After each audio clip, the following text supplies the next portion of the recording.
स्वागत है फिर से आपका मेरे चैनल पे जोशीस गुरुकुल पे। पहले तो आप लोगों से माफ़ी मांगना चाहूँगा। आप लोग काफ़ी टाइम से मुझसे सोम का एक वीडियो बनाने को बोल रहे थे, पर पेपर ना होने के कारण मेरे पास मैं उस वीडियो को नहीं बना पा रहा था, क्योंकि मेरे को पुराने पेपर नहीं मिल पा रहे थे। पर आज हम इम्पोर्टेंट क्वेश्चंस लेके आए हैं आपके लिए, जो आपके पेपर में आ सकते हैं, जिनके आने की पूरी संभावना है। जैसे आपको पता है आपका पैटर्न चेंज हो रखा है, तो न्यूमेरिकल्स तो आएंगे ही आएंगे। आपको पता है इस पेपर में आपके स्ट्रक्चर मैकेनिक्स के, पर साथ ही आपके थ्योरेटिकल पोर्शन भी आएगा, और वो आएगा 20 मार्क्स में। वो आएगा 20 मार्क्स में, और साथ ही साथ 10 मार्क्स में भी। तो ये है कि आप स्कोर कर सकते हैं, आप चाहें तो स्कोर कर सकते हैं, पर उसके लिए आपको प्रैक्टिस करनी पड़ेगी। उसके लिए आपको प्रैक्टिस करनी पड़ेगी। अगर आप प्रैक्टिस नहीं करेंगे, या ये जो क्वेश्चन मैं आपको भी बताने वाला हूँ, या जो थ्योरेटिकल पार्ट में भी आपको बताने वाला हूँ, आपने अगर वो नहीं किया तो टफ हो सकता है। क्योंकि न्यूमेरिकल, आपको पता है न्यूमेरिकल पोर्शन बहुत ज़्यादा है। कुछ पार्ट आप स्किप भी कर सकते हैं, ऐसा नहीं है कि बस आप स्किप नहीं कर सकते, आप स्किप भी कर सकते हैं। पर जो मैं आपको टॉपिक्स बता रहा हूँ उनको ज़रूर कर लें, क्योंकि हम पुराने पेपर डिस्कस नहीं कर पाएंगे यहाँ पे, पर मैं आपको इम्पोर्टेंट टॉपिक्स ज़रूर बता दूंगा।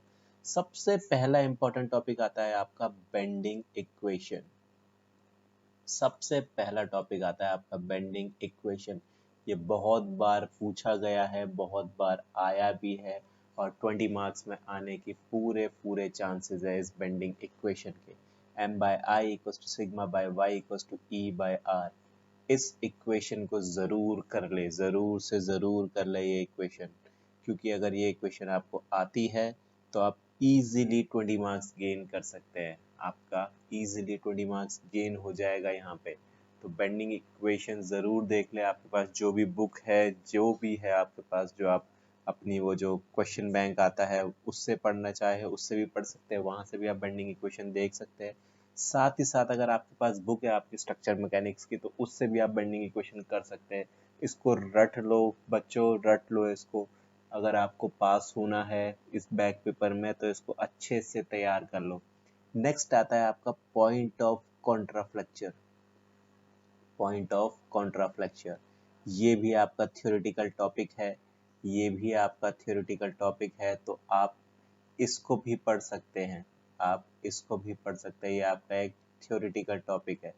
तो मैं आपको यहाँ पे थ्योरी टॉपिक्स की बात कर रहे हैं। अभी हमने न्यूमेरिकल की कोई बात नहीं करी है, हम केवल थ्योरी की बात कर रहे हैं। सबसे पहले हमारी बेंडिंग इक्वेशन जो 20 मार्क्स में पूछी जाएगी, पूरी पूरी चांसेस है। पॉइंट ऑफ कॉन्ट्राफ्लेक्चर, ये 10 मार्क्स में आ सकता है आपका पॉइंट ऑफ कॉन्ट्राफ्लेक्चर।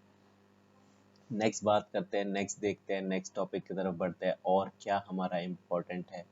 अब अगर मैं इम्पोर्टेंट टॉपिक की बात करूं, तो shear force and bending moment, shear force and bending moment, ठीक है, and load relation, and load relation। shear force, bending moment और load के बीच में जो relation है, ये भी आपका theoretical question बन सकता है। shear force, bending moment and load, इन तीनों के बीच में जो आपका रिलेशन है, वो भी आपका थियोरेटिकल क्वेश्चन बन सकता है। तो इसको भी आप ज़रूर देख लें। नेक्स्ट है क्लासिफिकेशन ऑफ बीम्स। बीम्स को आप कैसे कैसे क्लासिफाई करते हैं, cantilever, simply supported, overhanging, fixed, continuous. इन बीम्स के बारे में भी आप पढ़ लें, इन बीम्स के बारे में भी आप पढ़ लें। ये भी आपका थियोरेटिकल क्वेश्चन बन सकता है। इनके डायग्राम यहाँ पे भी गिवन है, अगर आपका बुक होगी तो आप उससे भी देख सकते हैं। डायग्राम यहाँ पे गिवन है, इससे देख के आप समझ सकते हैं और अपना थ्योरेटिकल क्वेश्चन बना सकते हैं। नेक्स्ट आता है आपका थर्मल स्ट्रेसेस।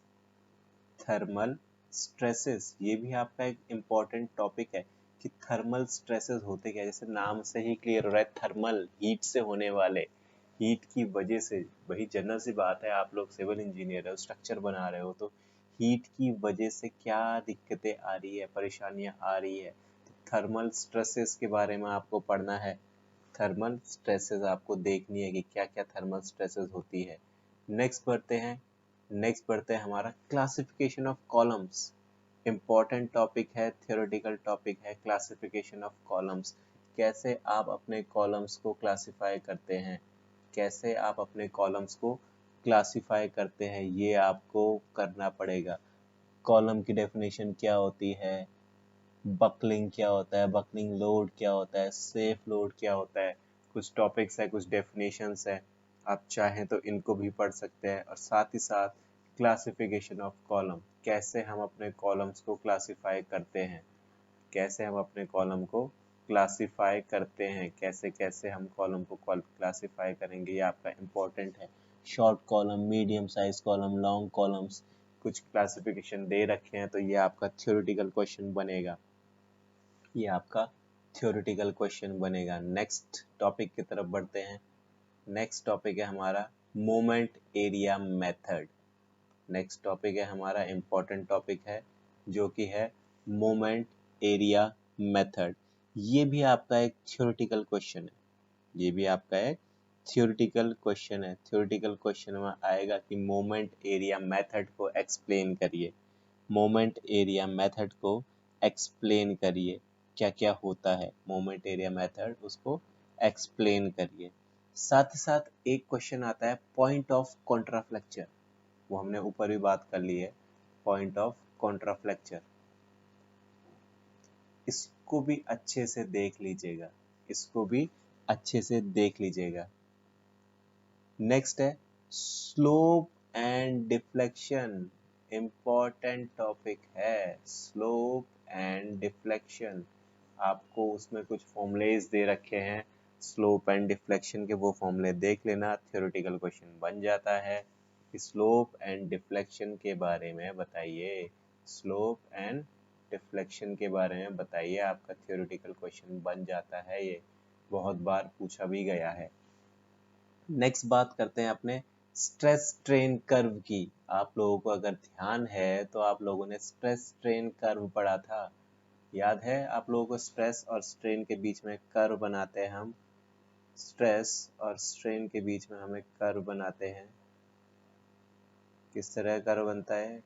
कुछ इस तरह का बनता है, ऐसे ऐसे और ऐसे। अगर याद है आपको तो स्ट्रेस स्ट्रेन कर्व बनाते हैं, ये अपर यील्ड पॉइंट होता है y1, इसको y2 बोलते हैं, ये हमारा अल्टीमेट स्ट्रेस होता है, और ये हमारा फ्रैक्चर होता है। यहाँ से लेके यहाँ तक हमारा प्लास्टिक जोन होता है, फिर यहाँ से लेके यहाँ तक हमारा इलास्टिक जोन होता है। ओ बोल देता हूँ, ए बोल देता हूँ, ओ ए मेरा प्लास्टिक जोन है, फिर इलास्टिक जोन है, फिर अपर यील्ड पॉइंट है। तो ये स्ट्रेस स्ट्रेन डायग्राम आपका कई बार पूछा गया है, 10 मार्क्स में क्वेश्चन आ सकता है आपका। 10 मार्क्स का क्वेश्चन है stress strain diagram, stress strain diagram, ये आपका 10 मार्क्स में क्वेश्चन पूछा गया है, आ सकता है। पूरे चांसेस है पेपर इजी आ रहा है, इजी क्वेश्चंस आ रहे हैं, 10 मार्क्स के आपके फिलअप्स है जो आपके स्कोरिंग है। साथ ही आपको थ्योरी करके जानी है, क्योंकि आपके पास ऑप्शन ज़्यादा है, आपको ऐसा नहीं है कि न्यूमेरिकल करना ही करना है। आप चाहें तो अगर आप केवल पास होने के उससे जा रहे हैं तो आप न्यूमेरिकल्स को स्किप कर सकते हैं, आप चाहें तो न्यूमेरिकल्स को स्किप कर सकते हैं। नेक्स्ट आता है आपका टाइप्स ऑफ फ्रेम्स, मैं आपको दिखा देता हूँ। टाइप्स ऑफ फ्रेम्स की बात करते हैं हम, तो टाइप्स ऑफ फ्रेम आपके क्या क्या होते हैं, और टाइप्स ऑफ कॉलम दूसरी चीज है। टाइप्स ऑफ कॉलम पहला हो गया टाइप्स ऑफ फ्रेम्स, और नेक्स्ट हो गया टाइप्स ऑफ कॉलम। तो हम दोनों की बात करेंगे, टाइप्स ऑफ फ्रेम्स की भी बात करेंगे और टाइप्स ऑफ कॉलम्स की भी बात करेंगे, और इनकी कंडीशंस क्या क्या होती है, हम किस हिसाब से इनको लेते हैं, टाइप्स ऑफ फ्रेम्स को किस हिसाब से लेते हैं और टाइप्स ऑफ कॉलम्स को किस हिसाब से लेते हैं। ठीक है, ये आपको पता होना चाहिए कि ये किस तरह हम उनको लेंगे, इनकी कंडीशंस क्या क्या होती है। जैसे रेडियल स्ट्रक्चरल फ्रेम है, ब्रेस स्ट्रक्चरल फ्रेम है, pin edge rigid structural frame है, फिक्स एंडेड रिजिड फ्रेम है। कॉलम होगा tied column, spiral column, composite column, axially loaded column, column with uniaxial eccentric, short column. तो ये सारे क्या है, ये आपके थ्योरेटिकल क्वेश्चंस है, ये सारे आपके थ्योरेटिकल क्वेश्चंस है, इस पे आपको बहुत ज्यादा ध्यान देना है। नेक्स्ट टॉपिक है आपका moment of resistance, moment of resistance. ये जो भी मैं आपको टॉपिक बता रहा हूँ ये सब थ्योरेटिकल टॉपिक्स है, मैं जो भी टॉपिक आपको बता रहा हूँ ये सारे ये सारे हमारे थ्योरेटिकल टॉपिक्स है। तो इन टॉपिक्स को जरूर से देख लीजिए। साथ ही आपकी आती है मैकेनिकल प्रॉपर्टीज, साथ ही आपकी आती है मैकेनिकल प्रॉपर्टीज। आपको अगर याद है तो कुछ मैकेनिकल प्रॉपर्टीज पढ़ी थी आपने, क्या क्या पढ़ी थी? मैलिएबिलिटी पढ़ी थी, मैलिएबिलिटी, डक्टिलिटी, टफनेस, हार्डनेस, ये सारी प्रॉपर्टीज आपने पढ़ी। कई सारी प्रॉपर्टीज है वहाँ पे, फिजिकल प्रॉपर्टीज, इनको भी आप ज़रूर देख ले, इनको भी आप ज़रूर देख ले।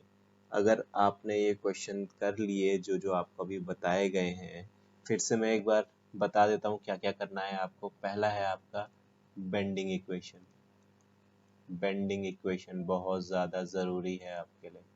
नेक्स्ट बात करूँ shear force, shear force, bending movement and load के बीच में रिलेशन क्या है, लोड के बीच में। दूसरा एक इंपॉर्टेंट चीज मैं भूल गया, assumptions, assumptions of pure bending या सिंपल बेंडिंग, प्योर और सिंपल बेंडिंग, ये भी आपका इंपॉर्टेंट टॉपिक है, ये भी आपका इंपॉर्टेंट टॉपिक है, assumption ऑफ प्योर और सिंपल बेंडिंग। नेक्स्ट है moment of resistance, movement of resistance, point of contraflexure, point of contraflexure, ये सारे theoretical topics बताए जा रहे हैं आपको। stress and strain, stress and strain in varying bar, varying bar, stress strain curve, stress strain curve, stress strain curve। Next आगे बात करते हैं thermal stresses, thermal stresses, slope and deflection, slope and deflection, mechanical properties, mechanical properties. ठीक है, तो ये तो हो गए हमारे थ्योरी सेक्शन। अब न्यूमेरिकल में क्या करना है? एक न्यूमेरिकल है आपका एसएफडी एंड बीएमडी का, एक न्यूमेरिकल है आपका एसएफडी एंड बीएमडी का। तो उस न्यूमेरिकल को आप कर सकते हैं, 20 मार्क्स में न्यूमेरिकल पूछा जाएगा। दूसरा हो गया T section and I section का, T section and I section का। एक क्वेश्चन आएगा आपका ट्रस के ऊपर, एक क्वेश्चन आएगा आपका ट्रस के ऊपर। अगर आप ये 3 न्यूमेरिकल कर लेते हैं तो आप अच्छे मार्क्स स्कोर कर सकते हैं। बाकी थ्योरी पोर्शन आपको बता दिया गया है, इनमें से अगर 2 क्वेश्चन भी आपके आ जाते हैं तो इजीली एक क्वेश्चन, 2 क्वेश्चन 20 मार्क्स में पूछे जाएंगे और एक क्वेश्चन 10 मार्क्स में, यानी आप 50 मार्क्स इजीली स्कोर कर सकते हैं, आप 50 मार्क्स इजीली स्कोर कर सकते हैं। तो बच्चों इस वीडियो को ढंग से देख ले, जो जो आपको थ्योरी पोर्शन बताया गया है वो कर ले। अगर आपके पास पुराने पेपर दिए हुए हैं या आपके पास पड़े हैं पुराने पेपर, तो उनको एक बार ज़रूर देखें, ये पार्ट उनमें है कि नहीं है, आया हुआ है। अगर आ रखा है तो देख लीजिए और उसको पढ़ लीजिए वहाँ से, नहीं तो पुराने पेपरों को एक बार ज़रूर सॉल्व करिए, क्योंकि उसी में से क्वेश्चन बनेंगे। बाकी आपको थ्योरी पोर्शन बता दिया गया है जो इम्पोर्टेंट है, जो पूछा जाता है या कल के पेपर में जो आपका पेपर है उसमें पूछा जाएगा, उसमें पूछा जाएगा। तो इसका खास ध्यान रखिए और आप सबको मेरी शुभकामनाएं हैं। अच्छे से अपना पेपर करिए और अच्छे मार्क्स लाइए। ठीक है दोस्तों, फिर दोबारा हम, अगर आपको कोई ज़रूरत होती है, अगर आपको कोई दिक्कत आती है तो हम आगे भी वीडियोस बनाते रहेंगे। आप कमेंट सेक्शन में लिख के हमें बता सकते हैं। ऑल द बेस्ट बच्चों, टेक केयर, गुड बाय।